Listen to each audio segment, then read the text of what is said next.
નમસ્કાર વિદ્યાર્થી મિત્રો, આજે આપણે ધોરણ 12 સાયન્સનું પ્રથમ ચેપ્ટર સજીવોમાં પ્રજનન છે એ શરૂ કરીએ. આ ચેપ્ટરની અંદર આપણે કઈ કઈ બાબત છે એને અભ્યાસમાં છે એ જોવાની છે, એના વિશે થોડુંક છે જોઈએ. આપણે નામ ઉપરથી જ ખબર પડે સજીવોમાં પ્રજનન ધોરણ 10ની અંદર અને અગાઉ પણ આપણે જોઈ ગયા છીએ કે સજીવોની અંદર બે પ્રકારે પ્રજનન થાય, અલિંગી પ્રજનન ને લિંગી પ્રજનન. આ ચેપ્ટરની અંદર આપણે અલિંગી પ્રજનનની પદ્ધતિઓ, વનસ્પતિઓ અને પ્રાણીઓમાં કઈ કઈ પદ્ધતિથી અલિંગી પ્રજનન થાય, લિંગી પ્રજનનના તબક્કાઓ કયા, એના વિશે છે એ વિસ્તૃત રીતે આ ચેપ્ટરની અંદર છે એ આપણે માહિતી છે મેળવવાની છે. હાલ આપણે આ ચેપ્ટરની શરૂઆત છે એ પ્રસ્તાવનાથી છે એ કરીએ. જોઈએ કે ચેપ્ટર છે એ શું કહેવા માંગે, પ્રસ્તાવના આપણે ભણીએ. પહેલી વસ્તુ કે કોઈ પણ સજીવ હોય, એક કોષીય સજીવ હોય કે બહુકોષીય સજીવ હોય, ઉચ્ચ કક્ષાના પ્રાણીઓ હોય કે ઉચ્ચ કક્ષાની વનસ્પતિઓ હોય, દરેકનું એક ચોક્કસ આયુષ્ય હોય. આપણે જાણીએ છીએ કે મનુષ્ય છે તો એ પણ અમર નથી, એનું પણ એક નિશ્ચિત આયુષ્ય છે કે અમુક ઉંમર પછી એનું કુદરતી મૃત્યુ છે એ આવે. રેડી, આ એનો એક જીવનકાળ છે. જીવનકાળ કોને કહેવાય? આપણે વ્યાખ્યાની દ્રષ્ટિએ ભણીએ કે જીવનકાળ એટલે શું, કે સમજો જીવનકાળ કોને કહેવાય? સજીવના જન્મથી લઈ અને એનો કુદરતી મૃત્યુનો જે સમયગાળો છે આને શું કહેવાય? એનો જીવનકાળ. ફરીથી સમજો, સજીવ જન્મે ત્યાંથી લઈને એનું કુદરતી મૃત્યુ આવે. શબ્દ સમજો, કુદરતી મૃત્યુ. સજીવના જન્મથી લઈ અને એના કુદરતી મૃત્યુનો જે આખો સમયગાળો છે એને એનો જીવનકાળ છે એ કહેવાય. આ સજીવોનો જે જીવનકાળ છે એ અલગ અલગ હોય. કેટલાક સજીવો છે તો એનો જીવનકાળ દિવસોમાં હોય, કેટલાક સજીવો છે તો એનો જીવનકાળ મહિનાઓમાં હોય, અને કેટલાક સજીવો એવા છે કે જેનો જીવનકાળ છે એ વર્ષો સુધીનો છે હોય. એનસીઈઆરટીની ટેક્સ્ટ બુકની અંદર છે એ આપણને આપેલા છે અમુક સજીવોના ઉદાહરણ, બરોબર. અમુકમાં બ્લેન્ક આપેલું છે કે આપણને કીધેલું છે કે આની ઉંમર કેટલી હોઈ શકે.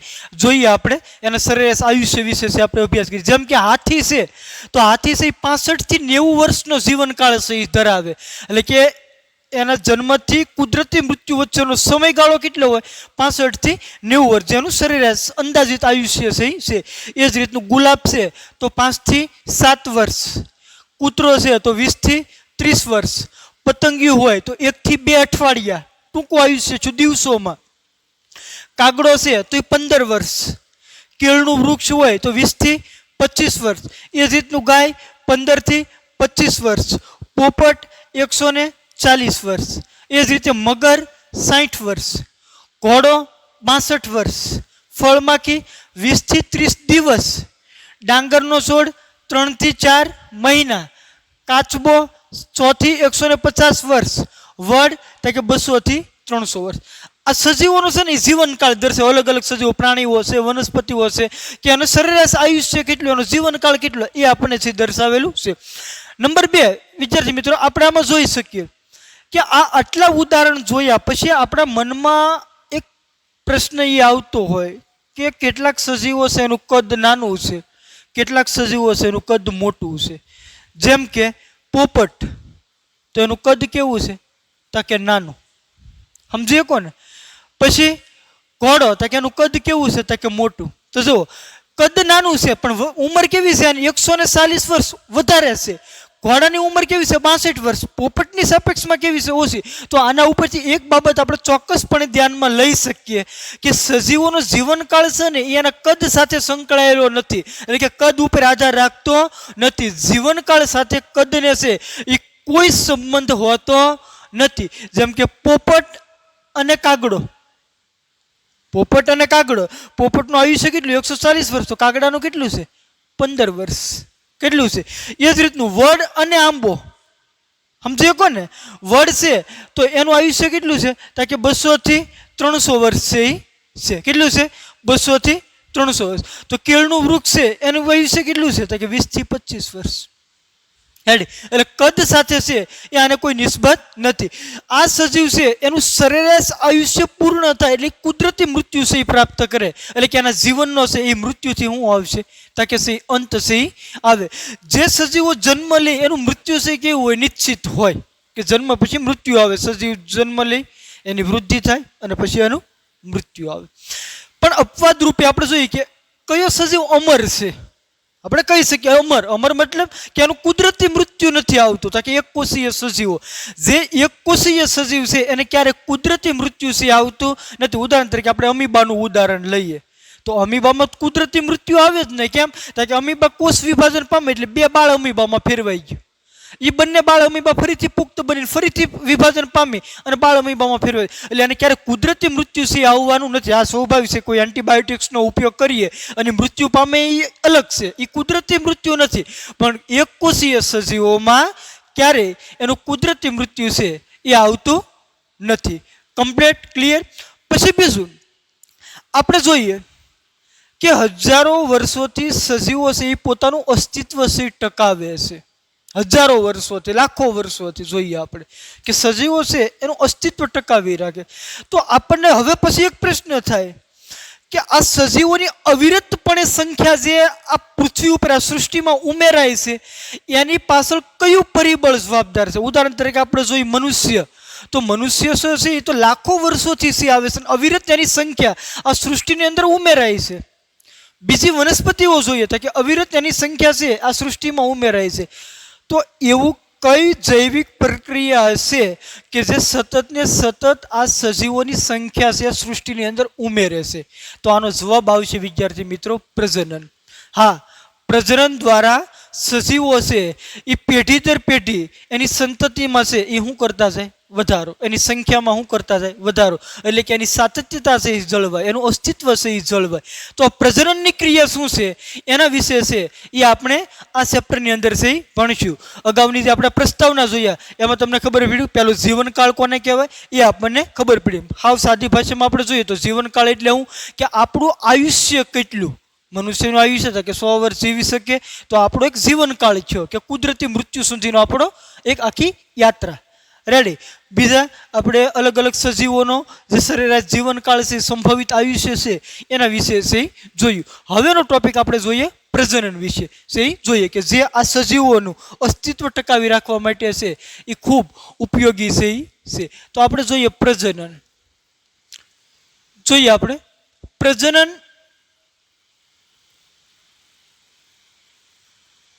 એટલે શું, તેના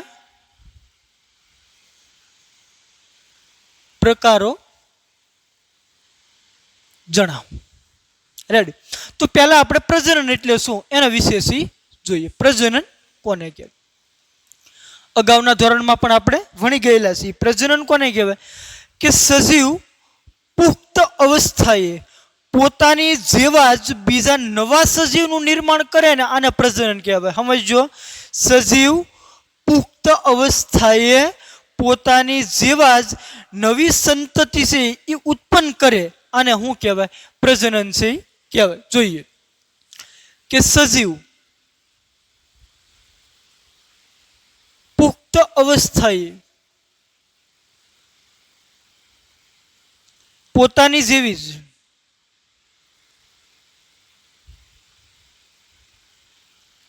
જ નવી સંતતિ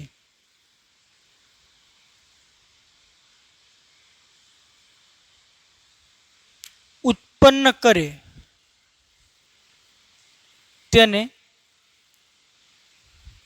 પ્રજનન.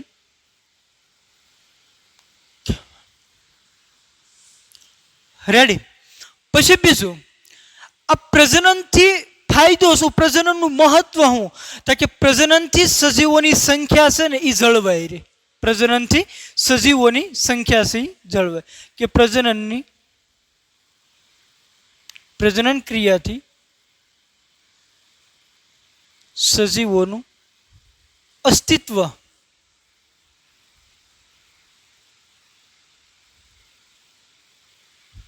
જળવાઈ રહે છે. હવે સજીવ દ્વારા જે નવી સંતતિ ઉત્પન્ન થઈ, આ સંતતિ શું કરશે? તો કે એ વૃદ્ધિ પામે, પુખ્ત બને. પુખ્ત બન્યા પછી શું કરશે? તો કે એ પણ પોતાની જેવી નવી સંતતિ છે એ ઉત્પન્ન કર્યા કરે. તો આ પ્રજનનની ક્રિયાના કારણે સજીવો છે એ પોતાનું અસ્તિત્વ જાળવી શકશે. કે ઉત્પન્ન થયેલી નવી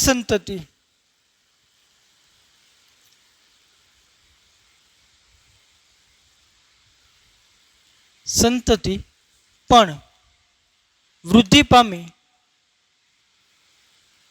પુખ્ત બને અને તે પણ પ્રજનન દ્વારા નવી સંતતિનું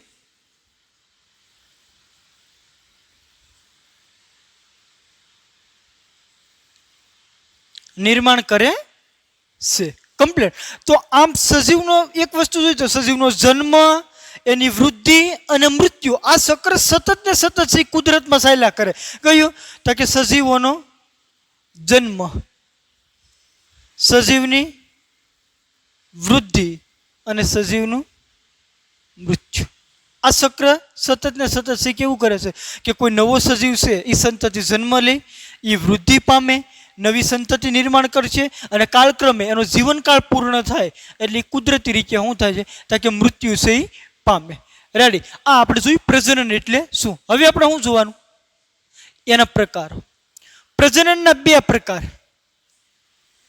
એક અલિંગી પ્રજનન. જોઈએ અહીંયા થોડીક સ્પેસ ઓછી છે, આપણે ઉપર જોઈએ.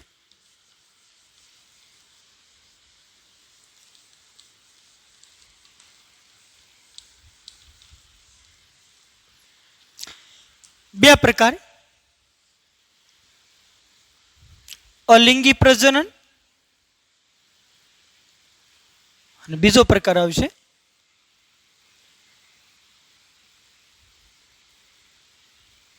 લિંગી પ્રજનન. ક્લિયર? જોઈએ આપણે પહેલા અલિંગી પ્રજનન કોને કહેવાય, લિંગી પ્રજનન. તફાવતની દ્રષ્ટિએ આપણે જોઈએ એટલે તમારે સમજવામાં છે એ સરળતા રહે. પહેલું, અલિંગી પ્રજનનમાં એક જ પિતૃ ભાગ લે. અલિંગી પ્રજનનમાં માત્ર એક જ પિતૃ છે સંકળાયેલું હોય, જ્યારે લિંગી પ્રજનનમાં બે વિરુદ્ધ જાતિના પિતૃઓ ભાગ લે. મતલબ કે નર અને માદા આમ બે વિરુદ્ધ જાતિના સજીવો છે એ લિંગી પ્રજનનમાં સંકળાયેલા હોય. બીજું, તેમાં અલિંગી પ્રજનનમાં જન્યુ નિર્માણ થતું નથી. અલિંગી પ્રજનનમાં જન્યુ નિર્માણ થશે નહીં, જ્યારે લિંગી પ્રજનનમાં તો કે તેમાં જન્યુ નિર્માણ થાય. એટલે કે નર હોય એના શુક્રકોષ અને માદાના અંડકોષ, આ બંને જન્યુઓ જોડાય અને ફલન કરે એટલે કે ફલિતાંશ બનાવે. આ બંને જન્યુઓ જોડાય અને ફલનની ક્રિયા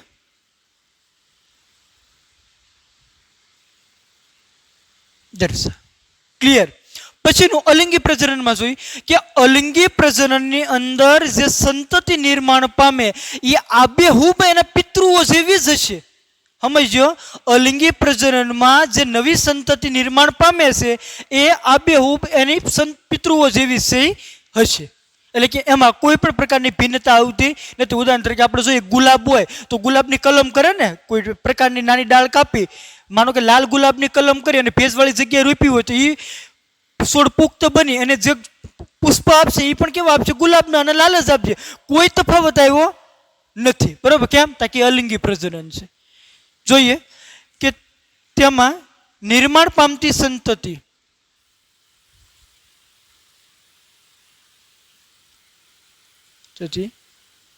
આબેહૂબ પિતૃઓની પ્રતિકૃતિ હોય છે. ક્લિયર? એ જ રીતનું આપણે લિંગી પ્રજનનમાં જોઈએ કે તેમાં નિર્માણ પામતી સંતતિ છે એની અંદર ભિન્નતા છે એ આવે, એટલે કે બંને પિતૃઓ કરતા એનામાં અલગ કંઈક ભિન્નતા છે આવશે.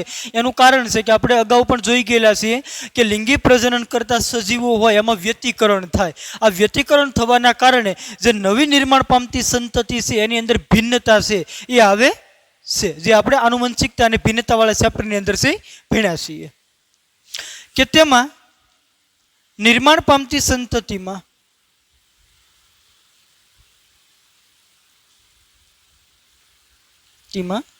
ભિન્નતા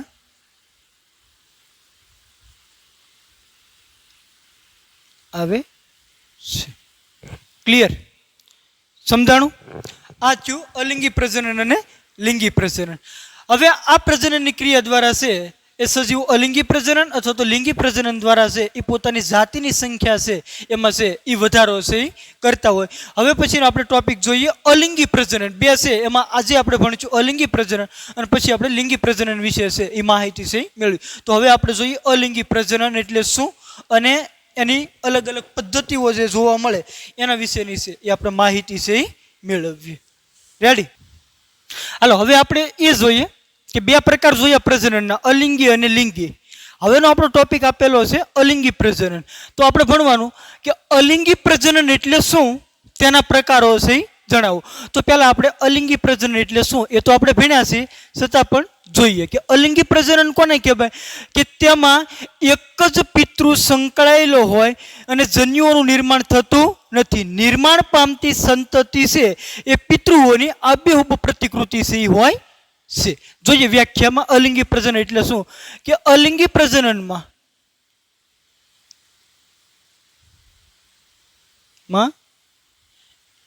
એક જ પિતૃ હોય છે અને નિર્માણ પામતી સંતતિ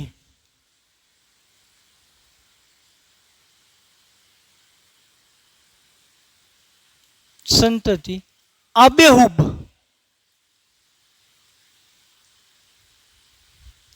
પિતૃઓની પ્રતિકૃતિ એટલે કે એના જેવી પ્રતિકૃતિ મતલબ એના જેવી. બીજું જન્યુ નિર્માણ થતું નથી.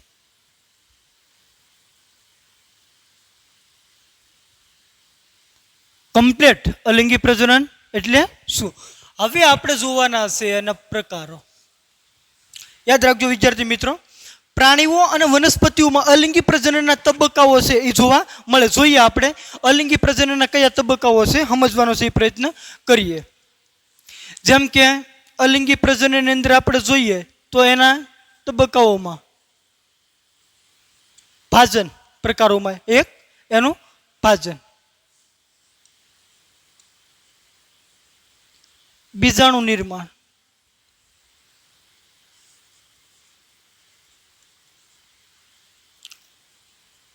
કલિકા સર્જન,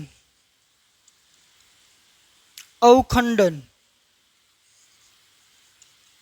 વાનસ્પતિક પ્રસર્જકો એટલે કે વનસ્પતિની અંદર જે અલિંગી પ્રજનન થાય એ જોઈએ આપણે એક પછી એક ભણતા જઈએ કે અલિંગી પ્રજનનના પ્રકારોમાં ભાજન, બીજાણુ નિર્માણ, કલિકા સર્જન, અવખંડન અને વાનસ્પતિક પ્રસર્જકો કે જે વાનસ્પતિક પ્રજનન અલિંગી પ્રજનન સાથે છે એ સંકળાયેલા હોય. જોઈએ આપણે પહેલું ભાજન. સમજજો.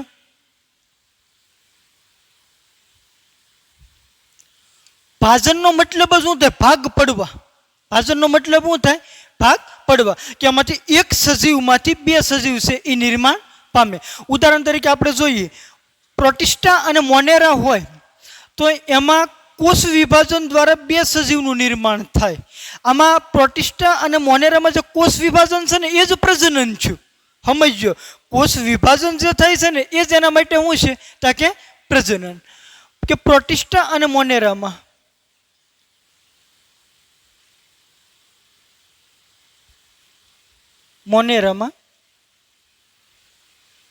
કોષ વિભાજન દ્વારા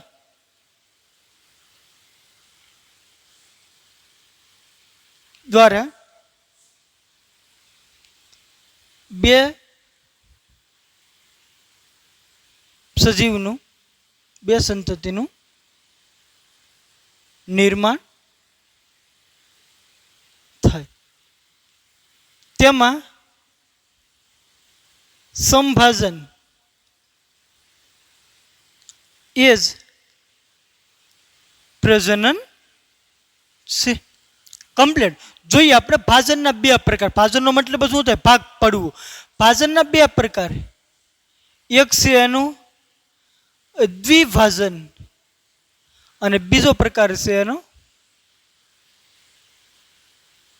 બહુભાજન. જોઈએ. દ્વિ એટલે બે અને ભાજન એટલે ભાગ. કેટલા ભાગ પડશે? બે. દ્વિભાજન કોને કહેવાય? કે અમીબા જેવા જે એક કોષીય સજીવો છે એ વિભાજન પામી અને બે બાળ સજીવો છે એનું નિર્માણ છે એ કરી નાખે. આને શું કહેવાય? દ્વિભાજન તરીકે છે એ ઓળખવામાં આવે. જોઈએ આપણે કે અમીબા જેવા સજીવમાં જેવા એક કોષીય સજીવમાં તે વિભાજન પામી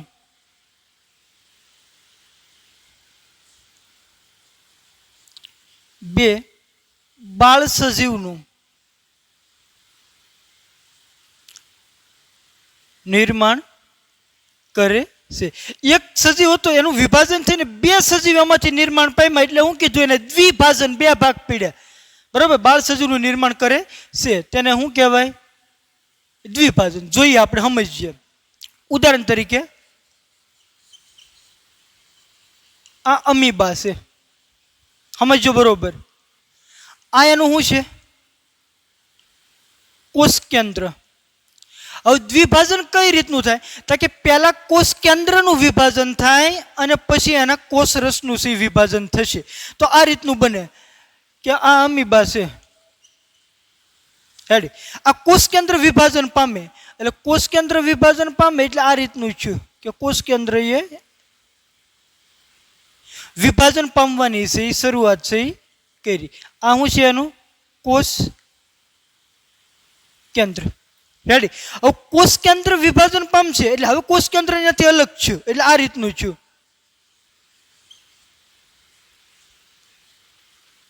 અહીં ફરતું શું હતું? કોષરસ. આ શું છે બે? એના કોષ કેન્દ્ર. હવે કોષ કેન્દ્રનું વિભાજન થાય પછી કેનું વિભાજન થાય? તો કે કોષરસનું. તો કોષરસનું વિભાજન થાય તો હવે શું થશે કે બે બાળ અમીબા છે એ અસ્તિત્વમાં છે આવશે. એટલે કે અડધો કોષરસ આ કોષ કેન્દ્રની ફરતે અને અડધો આના ફરતે. એટલે કેટલા? બે કોષ કેન્દ્ર અસ્તિત્વમાં આવ્યા. તો અમીબા કેવું છે? એક કોષ કેન્દ્રીય. બે સજીવો અસ્તિત્વમાં આવી ગયા. શું થશે અહીંયા?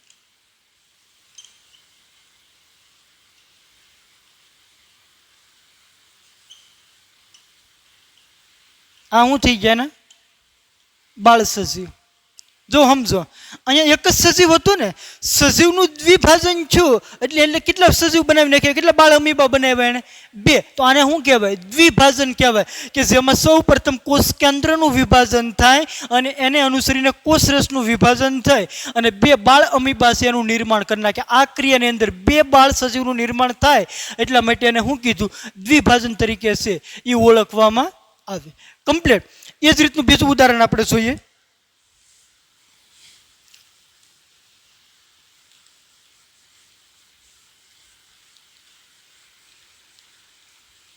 સમજો. બીજું ઉદાહરણ જોઈએ આપણે. ઈસ્ટમાં અલિંગી પ્રજનન. ઈસ્ટ ને એમાં અસમાન પ્રકારે વિભાજન થાય. એટલે ઈસ્ટની અંદર છે ને એ પિતૃ સજીવ હોય એમાંથી એક કલિકાનું નિર્માણ થાય. આ કલિકા પુખ્ત બને અને નવા સજીવમાં નવા ઈસ્ટનું છે એ નિર્માણ છે કરી નાખશે. જોઈએ કે ઈસ્ટમાં અસમાન વિભાજન થાય છે. તેમાં પિતૃમાંથી કલિકાનું નિર્માણ થાય.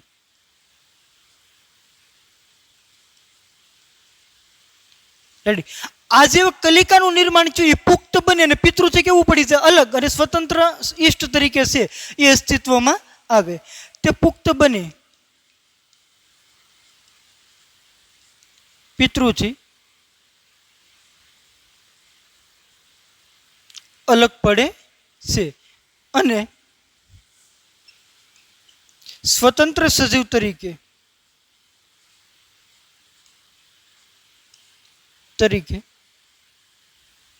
અસ્તિત્વમાં ક્લિયર. જોઈએ આપણે સમજો. માનો કે આ ઈષ્ટ છે, આ એનું કોષ કેન્દ્ર, આ શું છે? ઈષ્ટ. હવે આ પિતૃ છે એના ઉપર છે કલિકાનું છે નિર્માણ થાય.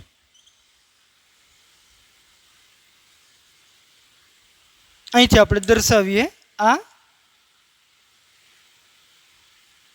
કલિકા. રેડી. હજી આગળ વૃદ્ધિ પામશે એટલે કલિકા છે કેવી બનતી છે? પુખ્ત બનતી છે.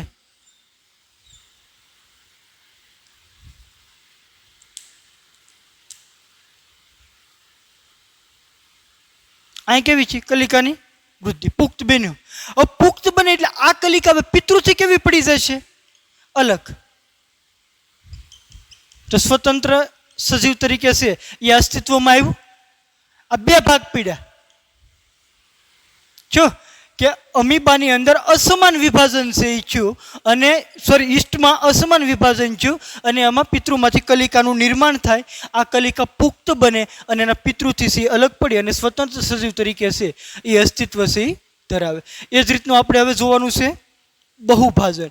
બહુ એટલે હું વધુ, ઘણું બધું. જોઈએ બહુભાજનમાં.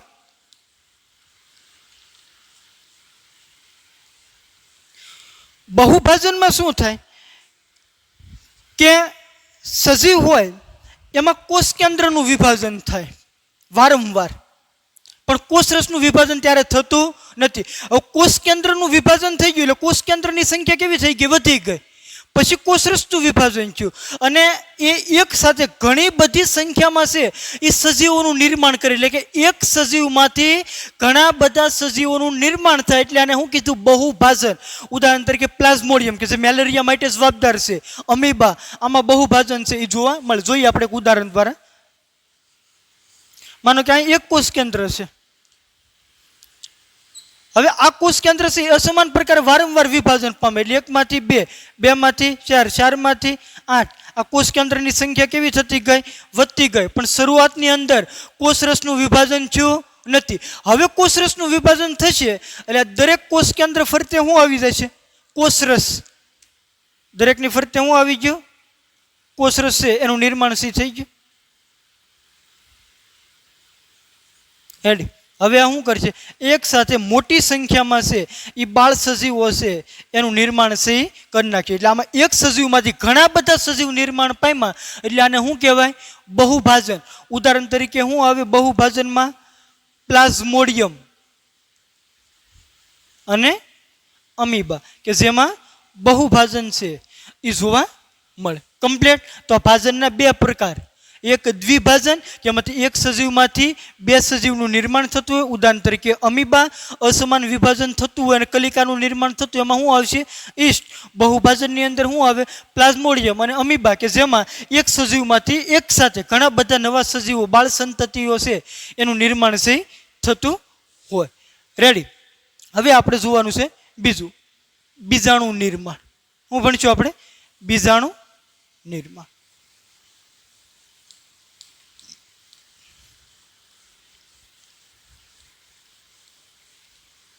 સમજશે?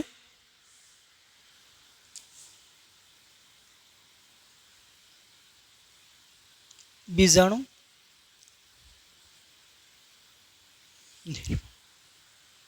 સમજો. બીજાણુ નિર્માણ કોને કહેવાય?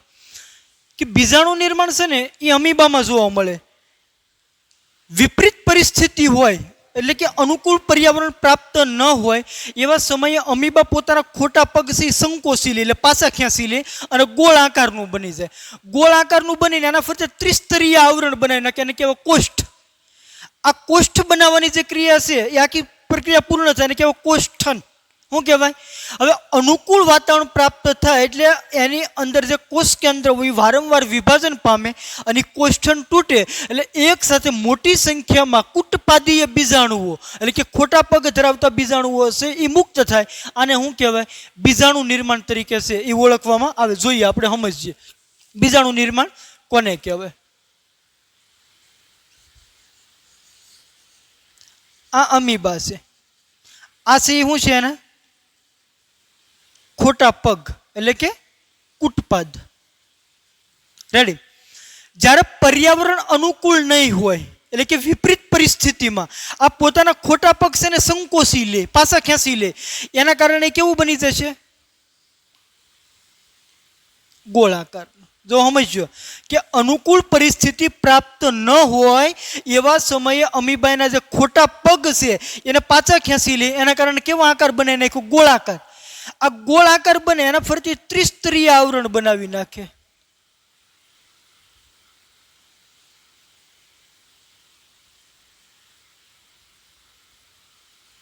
આ જે ત્રિસ્તરીય આવરણ બનાવ્યું એને કહેવાય કોષ્ઠ. અને આખી ક્રિયાને શું કહેવાય? કોષ્ઠન. અંદર શું છે? કોષ કેન્દ્ર. સમજાણું? કે જ્યારે અનુકૂળ પરિસ્થિતિ પ્રાપ્ત ન હોય એવા સમયે અમીબા પોતાના ખોટા પગ સંકોચી અને ગોળાકાર બને, એના ફરતી ત્રિસ્તરીય આવરણ બનાવી નાખે, એને કહેવાય કોષ્ઠ. આખી ક્રિયાને કહેવાય કોષ્ઠન. હવે જ્યારે અનુકૂળ વાતાવરણ પ્રાપ્ત થાય એટલે અંદર રહેલું કોષ કેન્દ્ર છે એ વિભાજન પામવાની છે એ શરૂઆત કરે. એટલે વારંવાર વિભાજન પામશે, કોષ કેન્દ્રની સંખ્યા કેવી થતી જાય છે? વધતી જાય છે. હવે અનુકૂળ પર્યાવરણ પ્રાપ્ત થાય એટલે આ કોષ્ઠન હોય ને તૂટે. કોષ્ઠન તૂટશે એટલે હવે શું થશે? તો કે અંદર રહેલા આ બાળ સજીવો છે એ કેવા થશે? બહાર આવશે. રેડી. આને શું કહેવાય? બીજાણુ નિર્માણ. સમજી શકો? જોઈએ આપણે કે અનુકૂળ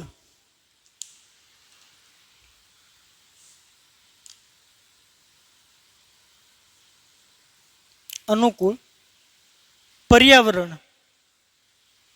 પ્રાપ્ત ન હોય ત્યારે અમીબા પોતાના ખોટા પગ સંકોચી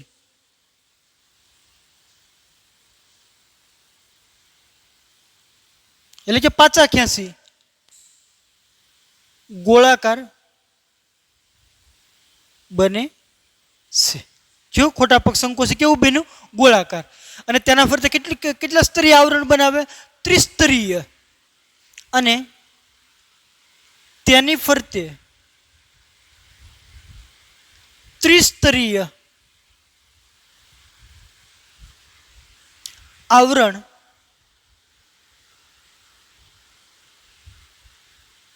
બનાવે છે, જેને શું કહેવાય?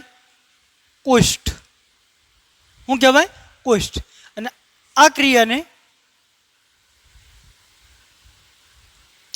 કોષ્ઠન કહીશ. હવે જ્યારે અનુકૂળ પર્યાવરણ પ્રાપ્ત થાય ત્યારે એનું કોષ કેન્દ્ર વિભાજન પામે અને આ કોષ્ઠન તૂટે એટલે મોટી સંખ્યામાં છે એ સજીવોનું છે એ નિર્માણ કરી નાખે.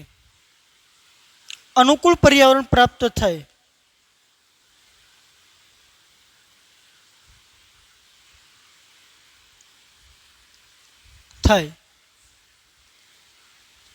ત્યારે કોષ કેન્દ્ર વારંવાર વિભાજન પામે છે અને કોષ્ઠન તૂટતા આ કોષ્ઠન તૂટતા મોટી સંખ્યામાં બાળ સજીવો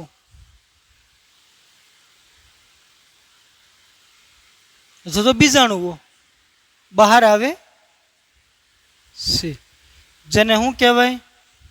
બીજાણુ નિર્માણ તરીકે છે એ ઓળખવામાં આવે. સમજાણું બીજાણું નિર્માણ અમીબા અનુકૂળ પરિણામ પ્રાપ્ત ન હોય એટલે પોતાના ખોટા પગ સંકોચે, ગોળાકાર બનાવે, એના ફરતે 3 સ્તર બને એટલે કે ત્રિસ્તરીય આવરણ બને, એને કહેવાય કોષ્ઠ. આ ક્રિયા આખી શું થાય? કોષ્ઠ. જ્યારે વાતાવરણ અનુકૂળ વાતાવરણ પ્રાપ્ત થશે ત્યારે એનું કોષ કેન્દ્ર વિભાજન પામશે, આ કોષ્ઠન તૂટે અને મોટી સંખ્યામાં બીજાણુઓ, બાળ સજીવો છે બહાર આવશે. આ આખી ક્રિયાને શું કહેવાય? બીજાણુ નિર્માણ છે કહેવાય. હવે પછીનું આપણું છે કલિકા સર્જન. એના વિશે છે એ આપણે જોઈએ.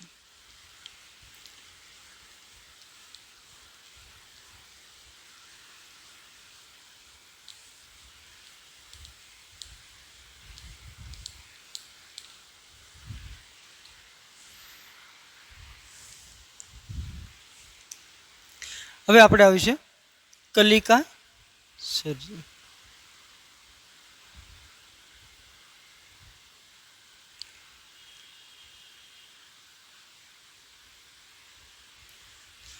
બે પ્રકાર કલિકા સર્જનના: બાહ્ય કલિકા સર્જન અને અંતકલિકા સર્જન.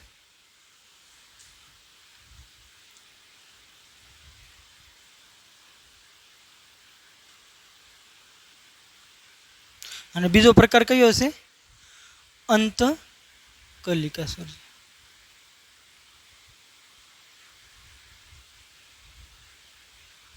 જોઈએ આપણે પહેલા બાહ્ય કલિકા સર્જન. બાહ્ય એટલે કલિકાનું જે નિર્માણ થશે એ સજીવ શરીરની બહારની બાજુએથી થશે.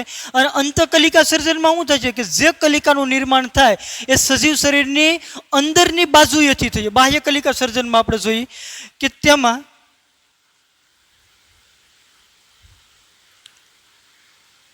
કલિકાનું નિર્માણ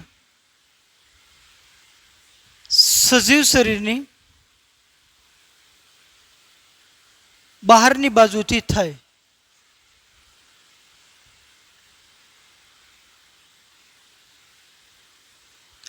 આ કલિકા પુખ્ત બને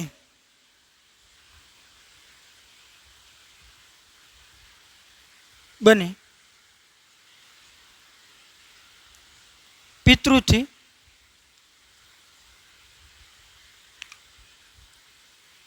અલગ પડશે. ઉદાહરણ તરીકે હાઇડ્રા જોઈએ આપણે.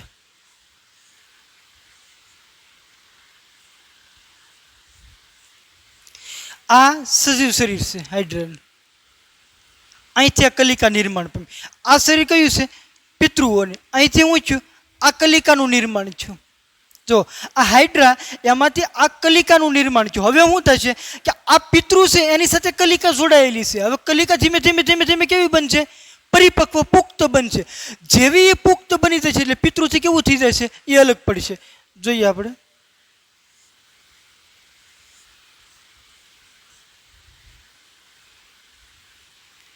આ પિતૃ છે, આ કલિકા છે કેવી બની? પુખ્ત. હવે પુખ્ત બની એટલે શું થઈ જશે? પિતૃથી કેવી પડી ગઈ? અલગ. આ જ કલિકા હતી અલગ પડી અને સ્વતંત્ર સજીવ તરીકે અસ્તિત્વમાં આવી ગઈ.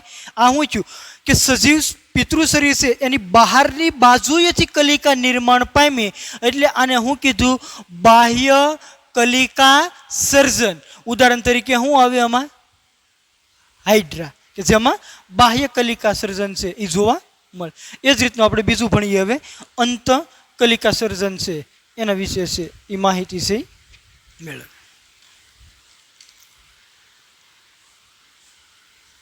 અંતકલિકા સર્જન શું કીધું કે તેમાં કલિકાનું નિર્માણ છે એ સજીવ શરીરની અંદરની બાજુએ થાય. તેમાં કલિકાનું નિર્માણ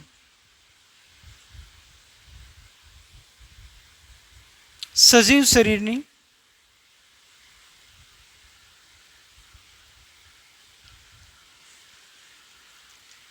અંદરની બાજુએ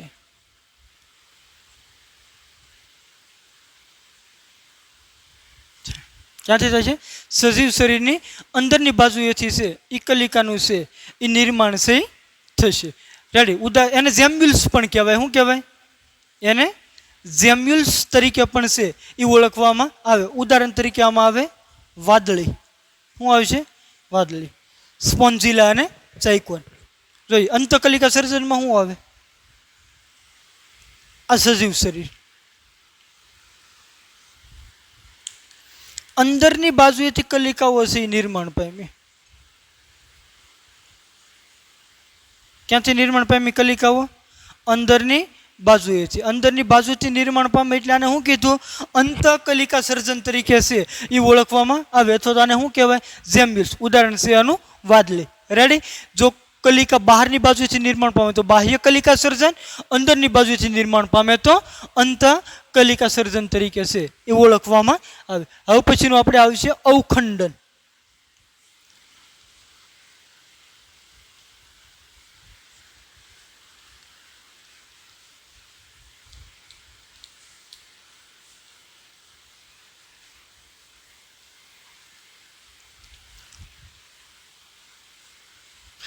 એ પહેલા એક જોઈએ આપણે કે લીલ હોય, ઉદાહરણ તરીકે ક્લેમિડોમોનાસ લીલ.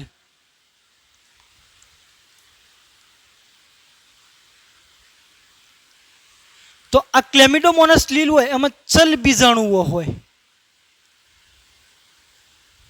શું હોય? ચલિત બીજાણુઓ. આ ચલ બીજાણુઓ આ રીતના છે. આ શું છે? ક્લેમિડોમોનાસના ચલ બીજાણુ. આની મદદથી શું કરશે? પ્રજનન છે એ દર્શાવશે. એ જ રીતનું પેનિસિલિયમ ફૂગ છે. પેનિસિલિયમ. તો આ પેનિસિલિયમની અંદર કણી બીજાણુઓ આવશે.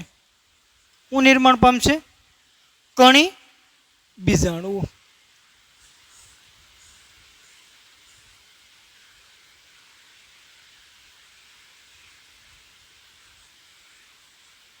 આ કણી બીજાણુઓ છે એ જોવા મળે.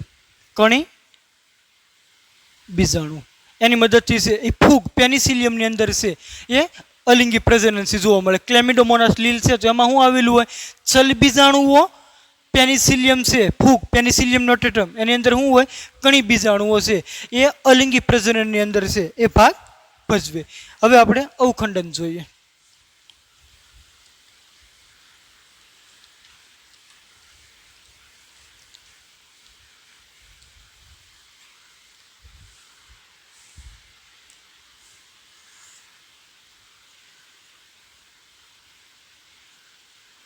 જો અવખંડન, ખંડનનો મતલબ શું છે?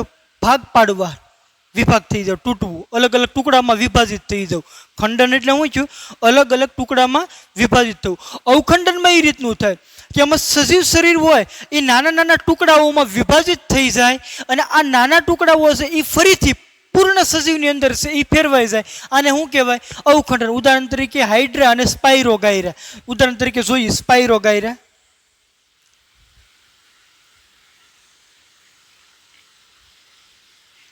સ્પાઇરોગાયરા છે એ અલગ અલગ ટુકડાની અંદર છે વિભાજિત છે.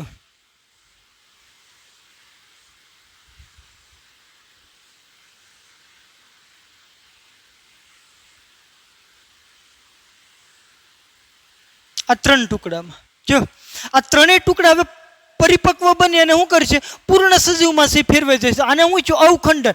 કે પહેલા સજીવ શરીરના નાના નાના ટુકડા છે, આ ટુકડામાંથી ફરીથી પાછું સજીવ છે એનું નિર્માણ છે થઈ ગયું. જોઈએ કે આ પદ્ધતિમાં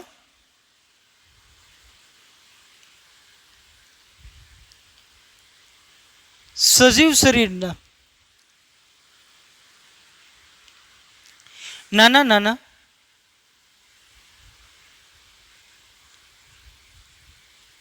ટુકડાઓ થાય છે અને આ ટુકડાઓ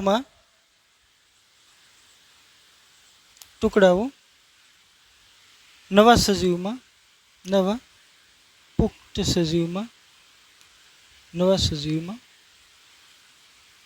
વિકસે છે. ઉદાહરણ તરીકે શું આવશે એમાં? હાઇડ્રા અને સ્પાઇરોગાયરા. કમ્પ્લીટ. તો આજે આપણે આ અવખંડન સુધી છે જોયું. કાલે આ વાનસ્પતિક પ્રસર્જકો એટલે કે વનસ્પતિની અંદર જે અલિંગી પ્રજનન થાય છે એના વિશેનો છે એ આપણે આ અભ્યાસ છે કરશું. અહીંથી કન્ટિન્યુ પછી છે એ કાલના લેક્ચરની અંદર છે આપણે આગળ વધશું. ઓકે.